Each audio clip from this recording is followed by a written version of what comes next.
Crime on Caffeine. I'm your host, Erika. And I'm your host, Allison. Thank you so much for listening today.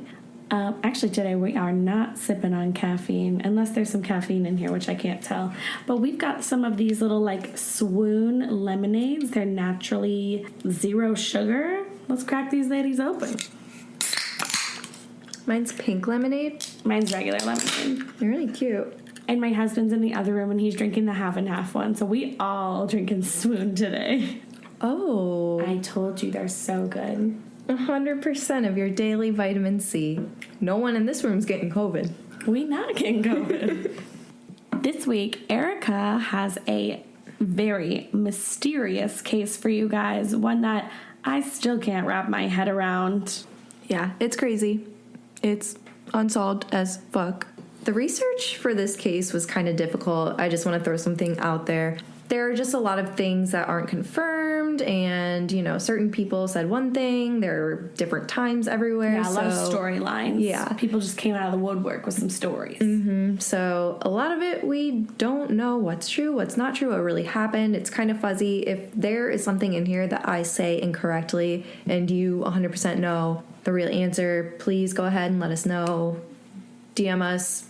Go to our website, anything, email us. Yeah, everything's just want. Crime on Caffeine, so it's easy to find us. But I want to do this case. It's kind of local to me. I'm originally from Cleveland, Ohio, and this case happened. We didn't even say what the case was. It's Brian Shaffer. But this case happened in Columbus. He was a med student at Ohio State, the Ohio State University. Because someone would correct me. Yeah, they do that with a lot of schools. I went to Florida State University, and they literally call it the Florida State University. Nobody says that about Tampa. No, they don't. Not the University of Tampa. But, my brother went to OSU. He kind of... Guys! I apologize. May I help you? My brother went to OSU, so he kind of helped me with this case. So, let's just get right into it.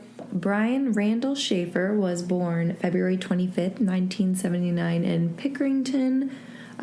It's a suburb of Columbus. His parents were Randy and Renee Shaffer. He had an older brother named Derek. So he graduated from Pickerington High School in 1997. He wasn't at the top of his class, but he was pretty smart. At the time, he was really just focused on athletics.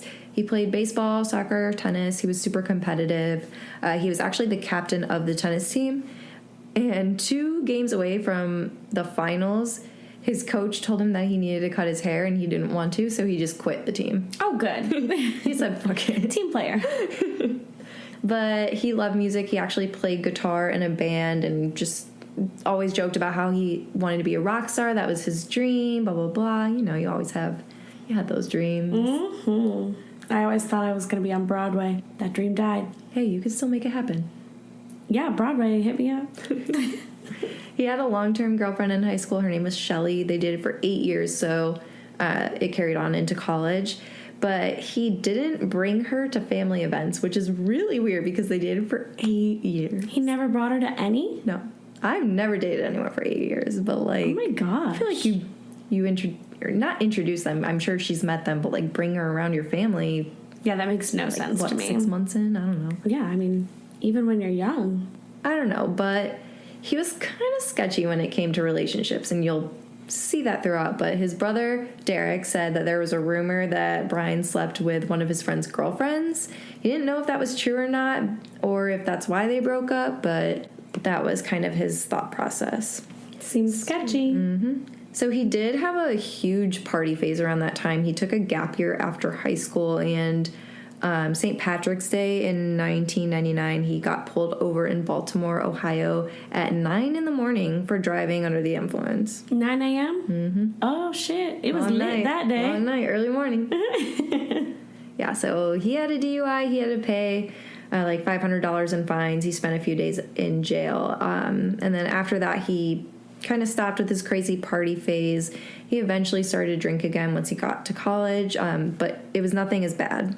So he received his bachelor's in microbiology from OSU in 2003. He got a minor in genetics. And then from there, he went on to medical school at OSU. His mom was a nurse. They had a really close relationship, so people thought that was kind of why he wanted to do that. He was a really good student when he was in med school. He got really good grades. And he met his girlfriend Alexis in one of his classes. And at the end of the year, he emailed her to ask her out.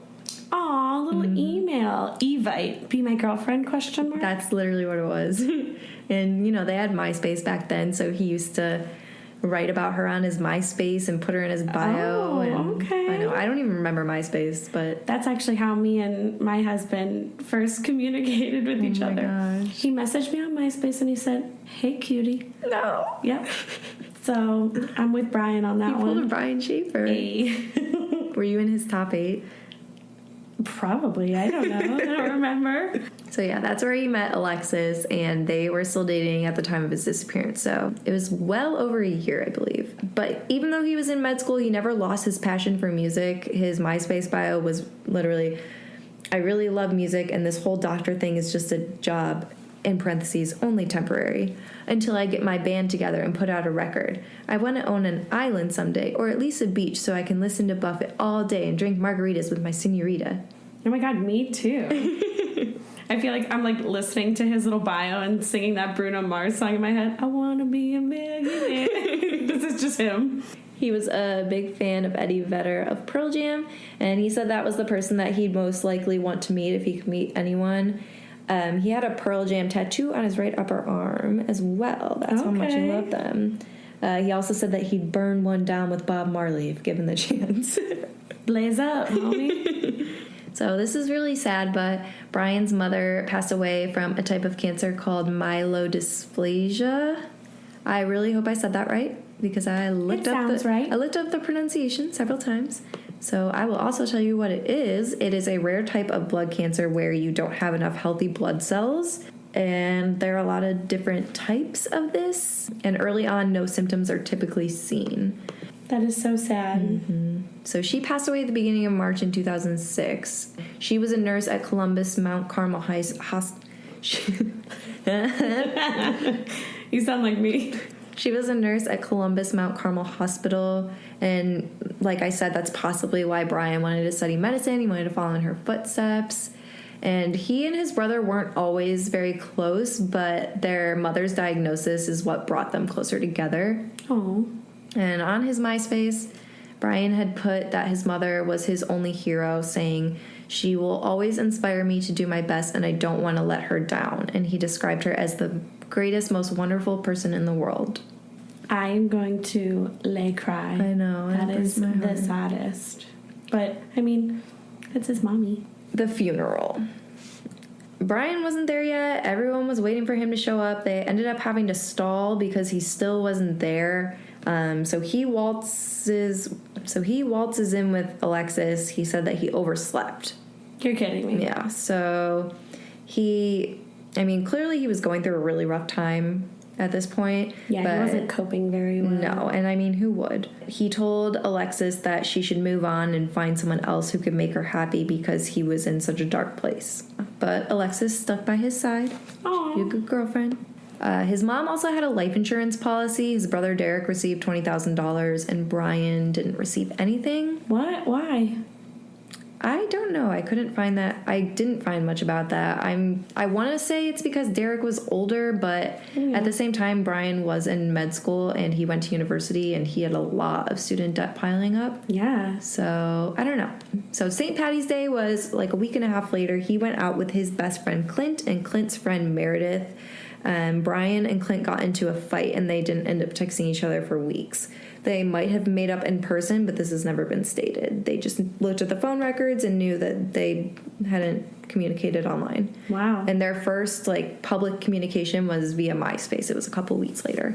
Brian's mother had given Brian and Alexis tickets to Miami as a Christmas gift so that they could spend their spring break there, because spring break was coming up. It was the last week of March. That's sweet. Yeah, first week of April. So he definitely wouldn't want to miss it. It meant way too much to him because it was from his mother. She just passed away. So they were supposed to fly out on Monday, April 3rd.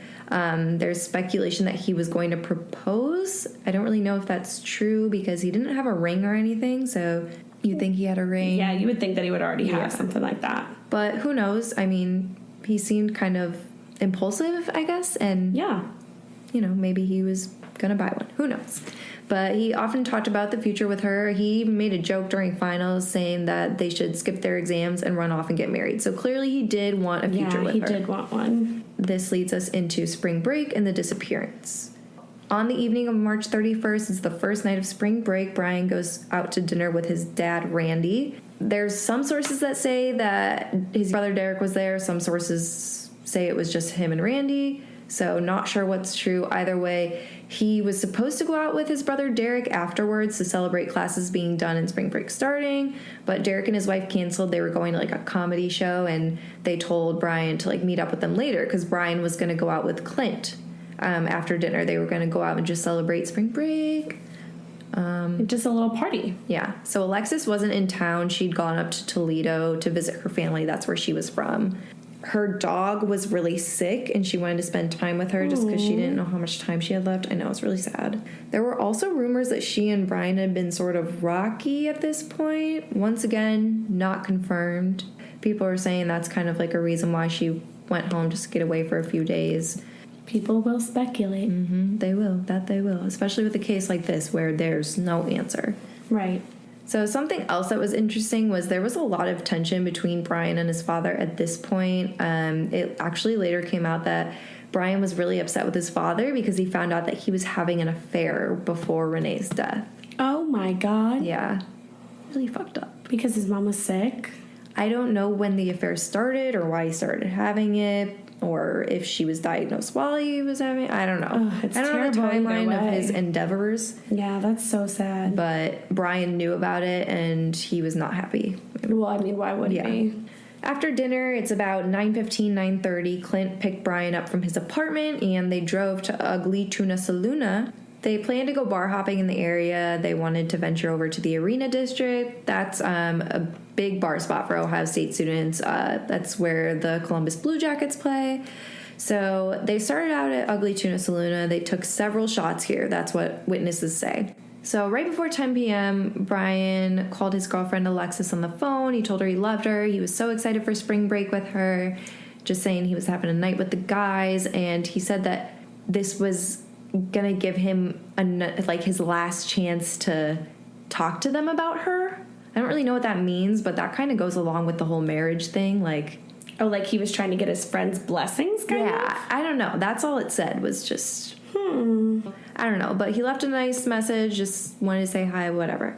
So they made their way from Ugly Tuna to the Arena District, eventually to Short North, and they took shots at every single bar they went to. That was what they wanted to do, at least one at every bar. So they went to Brothers Bar, they went to Red Star. They were just bar hopping everywhere. So then a little bit after midnight, they ran into one of Clint's friends, Meredith Reed. Who was with them on St. Patty's Day. So they ran into her at the Short North, and she ended up driving them all back to Ugly Tuna. I fucking love this bar. Brian didn't really like Meredith, but she was friends with Clint. I don't know if they were like hooking up or what, but they were friends. Brian was not a fan.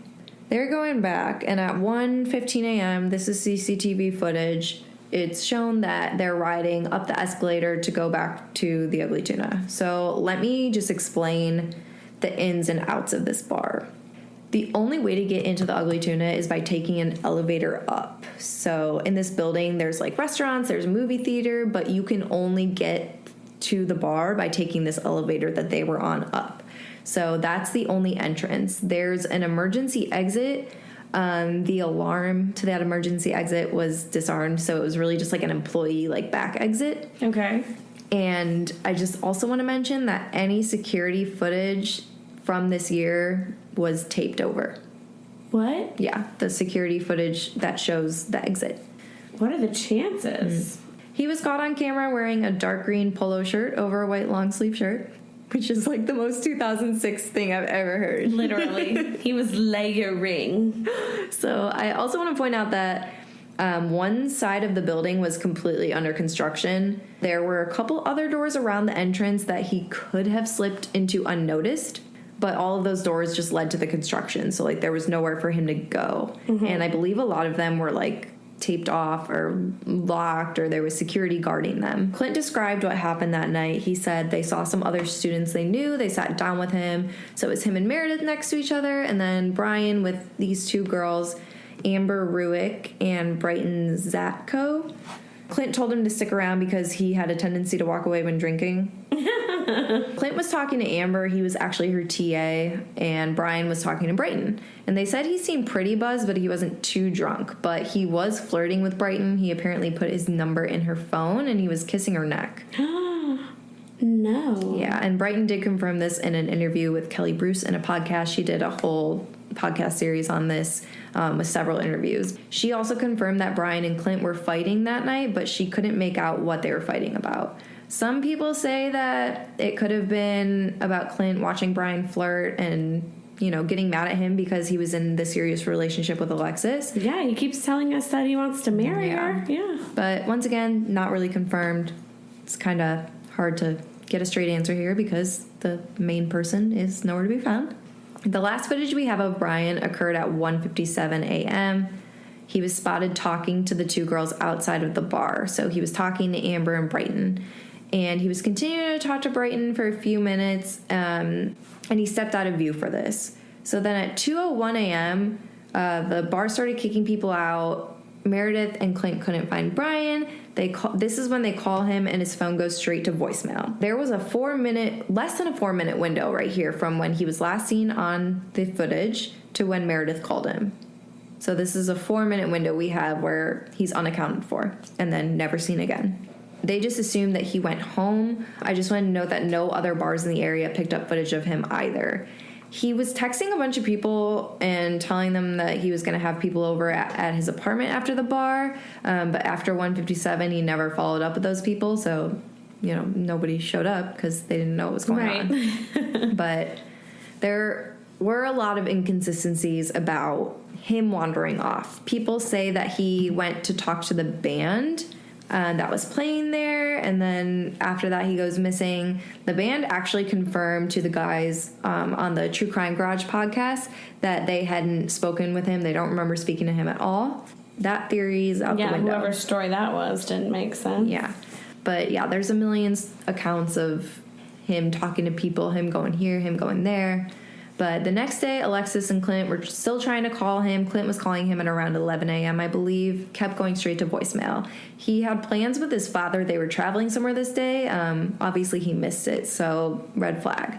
So this was Saturday. So on Sunday, Alexis is still calling him, still going to voicemail, and she was super worried because it's like 2 a.m. at this point. She hadn't heard from him. So she gets back from Toledo, and she goes straight to his apartment.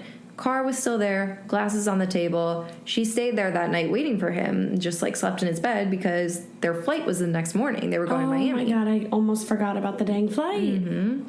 She goes to the airport Monday, April 3rd, my B-Day. She was hoping he'd explain where he was when they met up at the airport, but he never showed.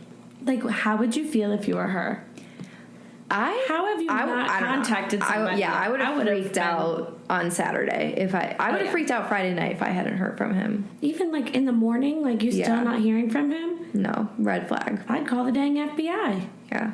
I mean, he did have a history of wandering off and like not answering, but I don't know. It's your boyfriend. It's been a couple days. Yeah, it's sketchy. I don't like that. She and Randy filed a missing persons report. They searched everyone's cars. They brought in search dogs to smell out Brian's scent around the bar, in the construction site, because like I said, one of those doors led to a construction site. It rained all weekend, and, you know, it had been days since he was missing, so you're gonna not have as much evidence, especially because it rained. So the dogs were super confused. The scents were just very misleading. They would stop at places. They didn't find anything in the construction site. The scent led them to a nearby Wendy's. They couldn't figure anything from that. It could have just been misleading. Not really sure. I don't know. Maybe he walked to Wendy's and was met with foul play. I don't really know. But they searched landfills, like everywhere. They looked in dumpsters, but his cousin said no one should ever have to look in a dumpster for someone they love. Oh my God. Yeah, I can't even imagine. I guess I never really thought about that. No. And the problem with the dumpster is that they'd already collected the trash. So that's even why they if were at the landfills and stuff. Yeah. So everybody involved was polygraphed, friends, family. Clint refused the polygraph and lawyered up. To some people, this kind of makes him look sketchy, but I feel like it does. I understand it. Polygraphs are bullshit. Yeah. They're inaccurate. Yeah. You can't use it in court, nothing. I mean, personally, I would refuse a polygraph myself. But his reason for luring I think I'm too nice to refuse. I think I'd be like, yes, I'll take it. His reasons for lawyering up actually made sense. During the search, Randy and Clint got into a huge fight. Randy was yelling at him, possibly saying that he thought he knew something and Clint was keeping it from everyone. So that would make sense as to why he thought he needed legal protection, because now everyone's looking at him like he's the main suspect. Yeah, and that's his friend. I mean, he's probably even more sad like that people are pointing at him for it. Well, yes and no. Derek also claimed that Clint had been speaking poorly about Brian, so that kind of made him look even worse. Yeah, that does. Yeah. And I'm not saying that, Clint had anything to do with it, but a lot of people do believe, he might have known something, which I don't know if that's true. Yeah, he might not have told the full truth. Yeah, I don't know if that's true, but at the end of the day, no innocent person wants to be looked at as a guilty person. True. So he just said, anything you need to say to me, you have to go through my lawyer. This isn't confirmed, but people were saying that Clint offered additional info if given immunity. I have no idea how true that is because didn't see anything else about it, and I don't know what would have come from that. I feel like we would have learned some kind of info. So like I said, there's so many rumors floating around about this case if you look into it. It's really confusing. Amber and Brighton, the two girls from the bar, they claimed that they'd never been asked to take a polygraph, but they were cleared. They said they hadn't seen or talked to Brian again that night after that one instance when he was on the CCTV. Well, when he was on the CCTV with them outside of the bar. Mm-hmm. And even in that footage, you can see like a police officer in it and everything. They had no idea who he was speaking with that night or when he left or what his plans were. They did mention that when they were chatting, like I said, there was a beige door that led to the construction that was on that side of the building. But that door was chained up and it was being guarded by security. So while he could definitely slip through without anyone noticing, it would have been difficult. So there were sightings of Brian like all over the world, all over the country. People kept saying that they saw him. There was one girl in Michigan who said her waiter had a name tag that said Brian S. and he looked exactly like him. And so people were just saying they saw him everywhere. I feel like that happens in missing persons because you have that in your head and you're just like, even if he slightly looks like it, you're like, oh my God, it's him. That's called something. Confirmation bias, affirmation bias. I don't know. It's called something. Mm-hmm. May 11th, his apartment was actually broken into. This was totally unrelated, though. There had been several break-ins in his complex, so that had nothing to do with anything. He had a bunch of valuable items that weren't taken, so this person wasn't a very good... They're not a good crook. Nope. So Randy Shaffer went to a psychic who told him that his son was in a body of water. He was freaking out, saying he needed to search the Olentangy River, which they'd originally searched it and they found nothing, but he was like, I'm gonna do it myself. So he literally fell in and was almost pulled downstream by the current. Oh my gosh. Yeah, but, they never found it. At this point... He said, I'm about to die. At this point, he was just engulfed in the case. Like, he was obsessed. He wasn't getting any information from the police, and he was really frustrated with it. Yeah, and it's his son. Yeah, he was just crazy. So he was actually in contact with a woman named Lori Davis who was trying to help him. She didn't know Brian herself, but she saw Randy on television. So Lori was actually helping him out. She just was compelled to try and solve this case. She actually created a Facebook page. It was called Missing Person from Ohio. It was made to help find Brian, but now it's used to find all missing people from Ohio. So she's done a really great thing. Yeah, that's awesome. Yeah, it's great. She was a huge advocate for this case. To this day, she still wears a "Where is Brian Shaffer" button on her jacket. She's still trying to figure out what happened. And even when they heard about that news from Michigan with the girl thinking that she saw Brian Shaffer, Randy called her and told her, and she was like, okay, we need to drive up there tonight. Before they even went, the police were like, no, the waiter's not Brian. So at this point, with him becoming so obsessed with the case, obviously it's his son, there were times, like, there was one day where he called her 30 times to talk about the case. Like, this was, he really didn't have anyone else, And yeah, his wife was gone. Now his son's gone. He's got to be just going nuts in his own head. Yeah, and it was great that he had someone who was as committed to figuring out what happened as he was. And this wasn't even her child. She was just a really great person. So go check out that Facebook page. But The case was kind of going cold at this point. Once again, cops weren't saying anything. There are no leads, so no one can even, there's nothing to even go off of. Alexis was doing a bunch of interviews at this time. Randy was writing letters to Clint and Meredith asking for their help, but they just weren't responding. So for months, there was never any activity on his phone or his bank. His phone was either off or dead because it went straight to voicemail. And Alexis would call his phone every single night hoping that he would answer, which is so fucking sad. That's so sad. He had like a voicemail where it was him. So like she would do it because she could hear his voice. Oh, yeah. I'm gonna cry. One night in September, it was a Friday night, it actually rang 3 times. The phone rang? Mm-hmm. She and Randy had been paying his phone bills to keep it, just in case it turned on one day. Yeah. There was no answer. She continued to call, kept ringing, no answer. Saturday, she tries again. It's not ringing, going straight to voicemail. Then Sunday, she's calling. It starts ringing again. No answer, but it keeps ringing throughout the day. Singular, that was the service that he had. I think AT&T, didn't AT&T acquire them? Okay. They said that they thought it was due to a computer glitch. I guess this is really common. This can happen. Really? Yeah. Wow. I don't know. But the phone didn't have GPS, so there was no tracking the exact location, but it did ping at a cell tower in Hilliard, and that's like 14 miles northwest of Columbus. I don't think that's a coinkydink in my That I have head. no explanation for. I don't understand that part. Oh my gosh. Yeah. Just like a little fast forward, Alexis is now an OBGYN. She's married with 2 children, and she's very happy. Oh, I'm glad. Yeah, but it was really hard for her. She sent a lot of messages to Ohio State students through like the Lantern, their paper, just kind of saying like be safe and everything. And the OSU students were really upset at this point in time at OSU for not protecting their students more. And, everyone was really scared. It kind of made people not want to go to the school. Yeah. So, I mean, I can't really talk. I went to the school that Ted Bundy murdered people at, so. some of her letters, we'll post them on our website, but they were really sad to read. So like I was saying, time's going on. There's still nothing. Randy still doesn't know anything because the police aren't telling him what they have. Because they have case files. Right. They might not have leads, but they have information and they're not sharing it with him. So in 2008, this is when Hurricane Ike was happening and it hit Ohio. It was really bad. I honestly don't remember it. You don't remember it? No. I want to say I remember a day where it was really rainy and I lived in like a cul-de-sac and it was literally flooded and my neighbor was outside playing. He was like floating on a big ball. Oh my gosh. In the water. We used to do that like here in Florida. Like, the fuck? We used to go outside on rafts and like just like in our flooded yards. That is some Florida shit. That is such Florida shit. But so maybe that was when it was.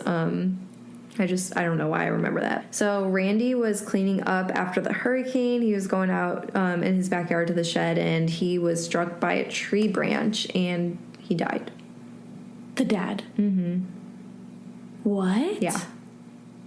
So when I read that, I was like, oh my gosh, this whole family. okay, but they have one left. Yeah, Derek. And he's married, so at least he has someone, but holy shit. In the span of what was this? Like 2 years, your mom dies from breast cancer. 3 weeks later, your brother goes missing and to this day still is not found. You have no idea what happened, and then your dad dies. Oh my god. I just want to hug that guy. Horrible. That's so sad. I could not imagine it whatsoever. No. I wish him and his wife, their family, the best. I hope everything's good with them, because yeah, that's got to be so hard. I hope nothing ever happens to that family ever again. Randy's obituary was posted online, and a message was left that said, "Dad, I love you, love Brian," and then in parentheses it said U.S. Virgin Islands. So people were like, holy shit, did he run away and start a new life for himself and he's out there living on an island like he said he always wanted to? Right, or is it like an internet troll? So just to be safe, they contacted the police in the Virgin Islands just to cover all their bases. They tracked the IP address, and it did, in fact, come from a computer at a library in Franklin County, which is Columbus. So it was a hoax. It was Someone being gosh, that's what I an thought. absolute dick. Yeah, that's so rude. I don't know who in their right mind would do that. That's Where are your damn manners at? no, that's just messed up. That's like taunting. Yeah, that's really messed up. Like I said, to this day, nobody knows what the fuck happened. I'm just shook. I'm like, sorry. how the hell? I mean, maybe Clint knows a little something, but I don't think anybody knows.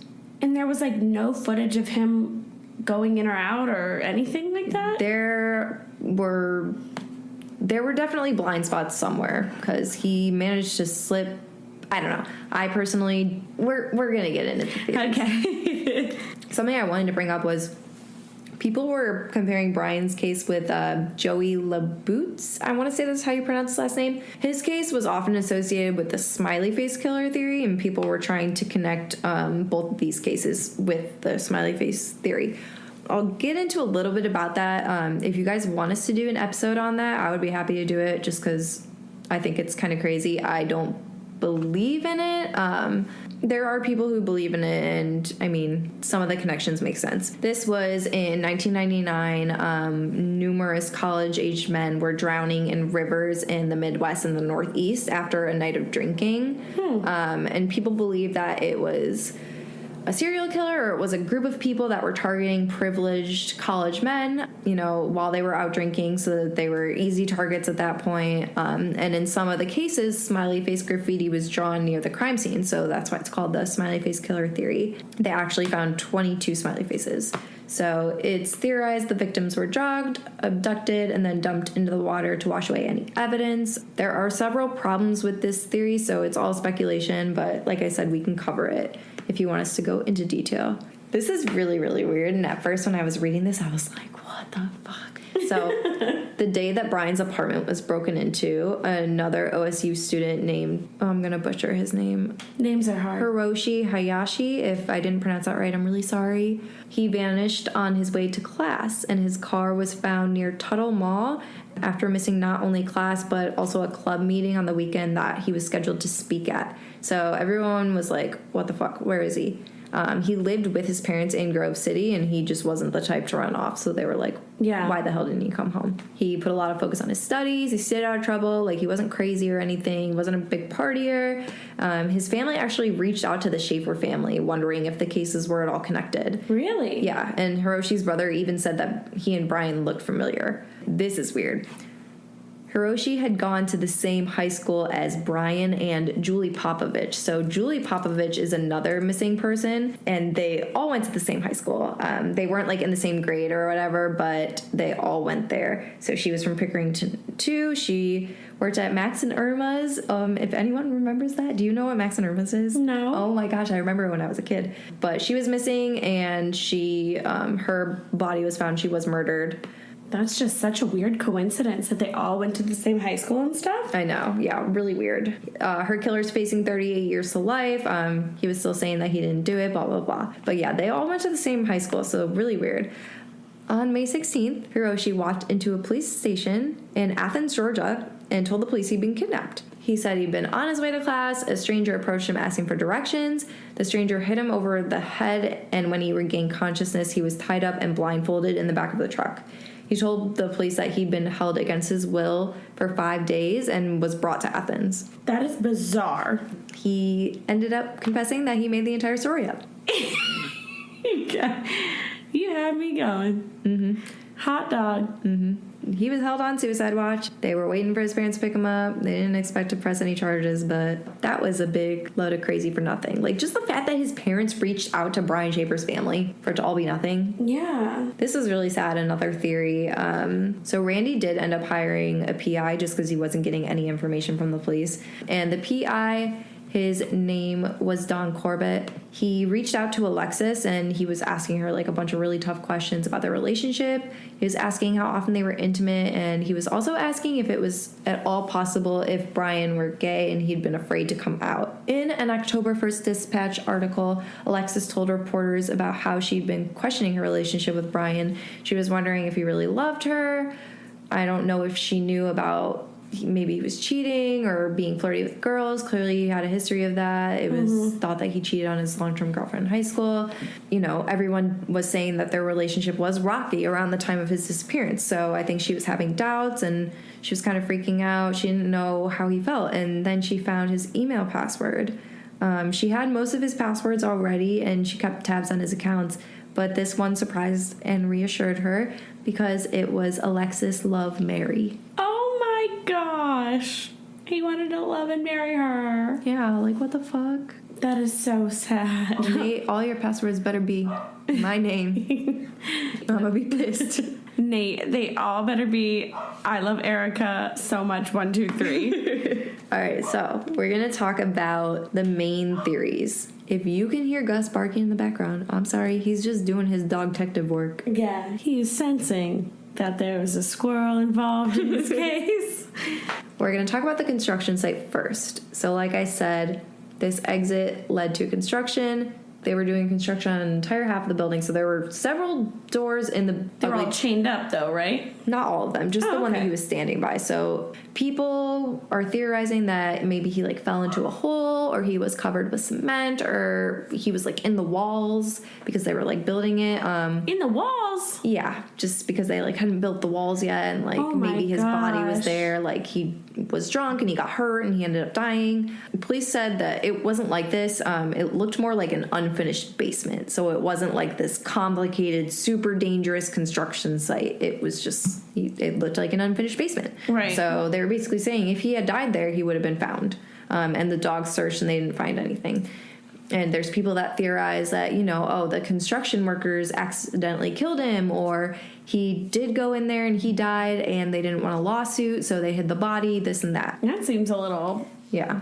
Wild. And then, you know, there's the theories about Clint, just people thinking that he knows something. People think that he had something to do with it, but they don't exactly know what. This brings us to drugs. So people think that he might have been involved with drugs, and he could have been met with foul play that way. Whether he was partying and something happened, whether he was trying to buy drugs and something happened. Don't really know, but people think that maybe Clint was keeping from the police and from Brian's family, was holding information in about drugs, whether he and Brian both did them or whether Brian did them, whatnot. He was in college. He was in college, but I don't think anyone suspected that he did drugs. There was no information on it, so... Yeah, I feel like somebody would have had some kind of information, especially like maybe probably his best friend. Or his best friend. And, I mean, you know, that might have been something he would keep from Alexis, I feel like. Yeah, try to sneak it out. Mm-hmm. There are also theories about the band. There are people that say that the band members killed him and stuffed his body in the guitar cases. Okay, that one I'm going to just let slide because that's ridiculous. Another theory is that because this is going based off of the people who said that he spoke with the band. Once again, the band confirmed that they don't remember speaking with him at all. People think that maybe he went and partied with the band and he was met with foul play there. You know, something sketchy could have happened. Once again, drugs. Maybe he was doing drugs at the party and he died, or something happened. Some kind of accident, and people were like, oh shit, body is hidden, dumped somewhere. So no one knows what happened to him. There are other people who think that he might have just never left the bar and he died there, was killed there. Maybe drugs or drinking led to his death. They wanted to cover it up. They snuck his body out, disposed of it. Or there was some type of accident where he died. Once again, don't want a lawsuit. Nothing of the sort. They don't want people to know people are doing drugs there, whatever the reason was. So that's why people think that maybe the employees at the Ugly Tuna Saloon had something to do with it, or at least know something. There are some people who even think that he's still dead in the building. Oh, yeah, he's like A Weekend at Bernie's or whatever that friggin' movie is where they have the sunglasses on him and he's just dead, but... You think I've seen that? I've seen like 4 movies. I know. But it is a classic. I'll add it to my list. So Ugly Tuna did end up closing in 2018 after like the senior bar crawl, but they ended up reopening, I think like in the last year or two, as Ugly Tuna Saloon 2. Oh, they just added that too in there. Got a little, Yeah. got a little frisky with their name. Not the first, but the second. I want to say it's in the same place. If I'm wrong, correct me. I know a lot of people listening probably went to OSU because like my whole high school went there. So correct me if anything I'm saying about these locations or anything is wrong, because I've never been in these bars. You have never been to the Ugly Tuna Saluna too? I have not. Nor have I been to the first. Another huge theory is that, you know, like I was saying before, Brian wanted to start a new life. Some people theorize that maybe he committed suicide when he was drunk. I ruled that one out immediately just because his body would have been found. Yeah, and I feel like there were like no really big signs that he was going to commit suicide. Like he wanted to marry this girl and he had these trips planned. Yeah. I understand like being depressed over your mom, but he had future plans, so definitely. But people thought maybe he wanted to start a new life. He was so depressed after his mother died. He had dreams that weren't med school, and now he's kind of like, life is short, I want to live my dreams. And he went off to his dream island and was playing guitar and doing whatever. So they thought, you know, he might have done this and just said fuck it and didn't contact anyone.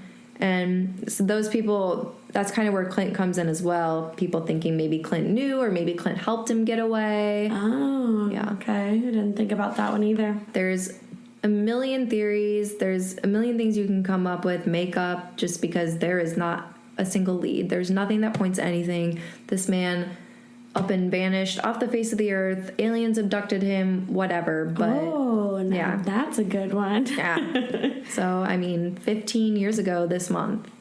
Oh my gosh, this month, the versary. Mm-hmm. So 15 years and we still have no information. That is, I mean, I just don't understand that at all. There's got to be something that we know. Someone out there knows something, whether it's Clint or who the fuck ever. Someone might know something. Somebody's got to know something. And if they do know something and they're still keeping it to this day, I don't know how they live with themselves, because, like, his dad died not even knowing. Like, this family deserves justice. Yeah, and his brother's out there living his life with no answers.